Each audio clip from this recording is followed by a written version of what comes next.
Hey everyone, it's Herc, and there's a new version of the plugin out today which deals with the project planner. So I just wanted to kind of demo that for you.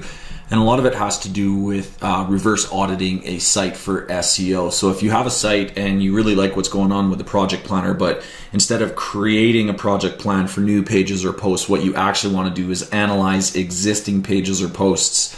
You're able to do that, and let me show you how to do that. So if you go to V3 Project Planner inside of your site, and you're going to create a new project, and what I like to call it is something like site audit, okay, or you can call it your domain or whatever you want. You can name it however you like.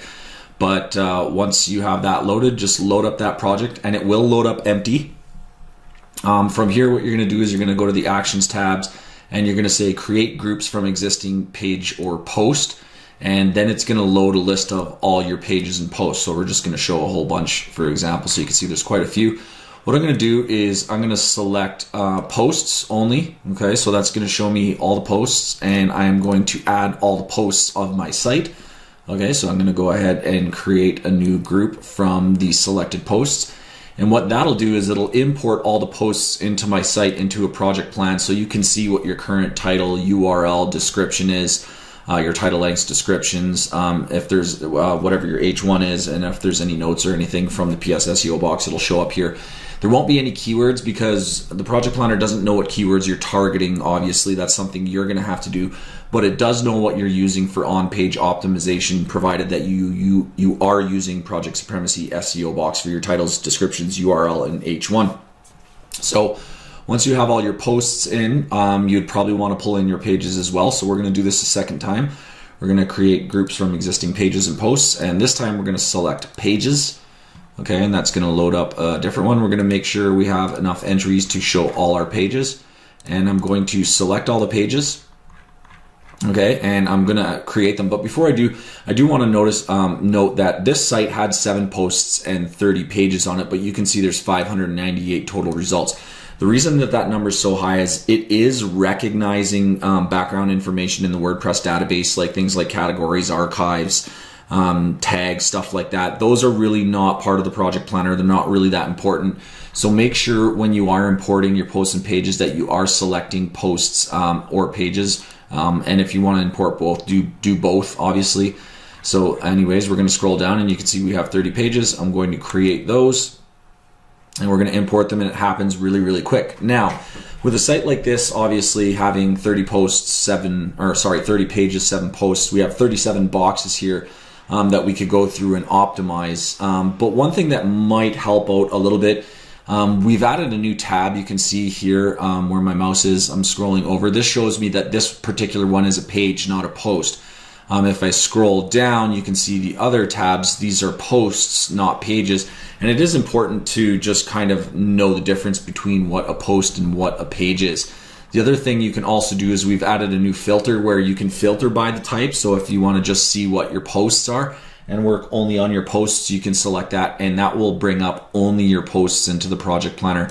And then of course, if you want to do pages, you can do that as well. So we do see custom post types here. Things like if you have WooCommerce, those will probably show up. But let's just stick to posts and pages for now. As we develop the plugin further, we'll be able to determine whether supporting keyword groups for custom post types is something that we want to do. We kind of have to see how the users react to this. But for now, being able to import posts and pages is all that we're going to support.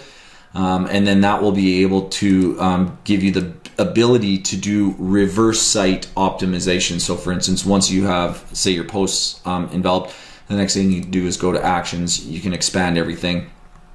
Okay, and then you're obviously looking at your title, your URL, and your description, okay, for every single post on your page. Then if from there you want to say, okay, I think I want to be targeting certain keywords, you can go ahead and just click on the actions tab, add new keywords, for any particular post or page, and add those to that group, signifying that is possibly a keyword that you do want to be targeting for this particular post or page or whatever group you happen to be working on.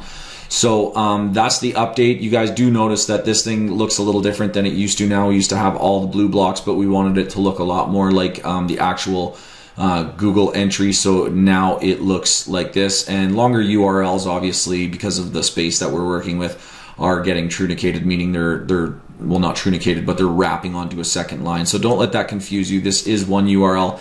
If you do want to change the URL or you do want to change the title or anything like that, you can. All you'd have to do is click on it, and then you can edit your URLs and stuff like that. The other thing to notice is that once your post is imported, it is attached, meaning it is now backwards compatible with this particular page. So for instance, if I go to the Actions tab and I go to the attached post or page, it will bring me to the WordPress editor for that particular post or page. And now I can make changes to the title, description, or URL from either side, whether it be in the PS SEO box, which is obviously right here, or whether it be here. No matter where I make those changes, it will update for both areas. So wanted to go show you guys that and make sure you understood the new update that is out today. Hopefully you guys have a great weekend, and we'll see you next week on the training. Bye bye.